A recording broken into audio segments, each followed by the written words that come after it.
नमस्कार मंडळी. तर मी ना आता निघालेले आहे गावामध्ये. तर श्री नंदीबसवेश्वरची यात्रा आहे. तर अगदी ना आज ना श्री नंदीबसवेश्वर यात्रेची ना अग्निपूजा आहे. तर ना ही परंपरात आणि चालत आलेली एक धार्मिक विद्या आहे. तर इथे आम्ही सर्वजण रेडी वगैरे झालं. सर्व बहिणी सेम सेम वेअर केलेलं आहे बरं का साडी. तर खूप छान. तर चला, तर इथे सर्वजण आम्ही रेडी झालो. आता आम्ही निघणार आहोत. तर आता ना रात्रीच्या 9 वाजलेल्या आहेत. तर अग्नीची पूजा ही ना 12 वाजता असते. तर इथे ना नंतर इथे बघा छान असं ना श्री श्री 1008 डॉक्टर शिवाचार्य डॉक्टर मल्लिकार्जुन शिवाचार्य महास्वामींची इथं अड्डपालिकेची मिरवणूक होती. तर इथे तुम्हाला दिसत असेल छान असं ना त्यांनी पालखीमध्ये वगैरे बसून त्यांचे इथे ना छान दर्शन झालं. आम्ही छान वाटलं बरं का. आणि जगद्गुरू म्हटले की नाही गावामध्ये आल्यानंतर ना एक आपल्याला उत्साह आणि खूप छान असा ना धार्मिक सोहळा इथे पार पडलेला आहे.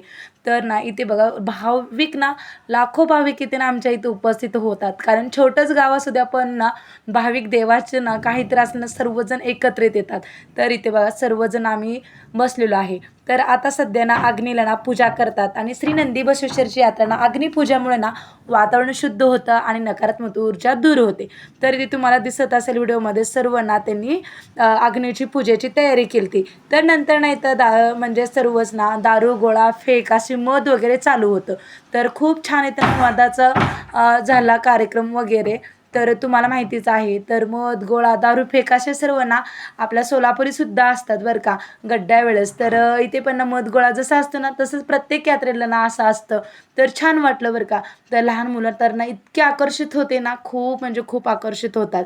तर सर्वप्रथम ना ती पूजेची जागा स्वच्छ करून ना लाकूड तूप आणि हवन सामग्री वापरूनच छान अशी ना तिने अग्नीची पूजा केलेली आहे. तर इथे तुम्ही पाहू शकता छान इथे ना अग्नीची पूजा केली अग्नी पेटवली. तर ना गावातील ना लोक एकत्र येऊन छान अशी पूजा करतात आणि भक्ती अग्निभोवतीनं प्रदक्षिणा घालतात. छान आहे तेव्हा तुम्हाला दिसत असेल श्री नंदीबसवेश्वर यात्रेतील ना अग्निपूजा ही फक्त धार्मिक विधी नसून ना ती लोकांची श्रद्धा परंपरा आणि एकतेचं प्रतीक मानलं जातं बरं का.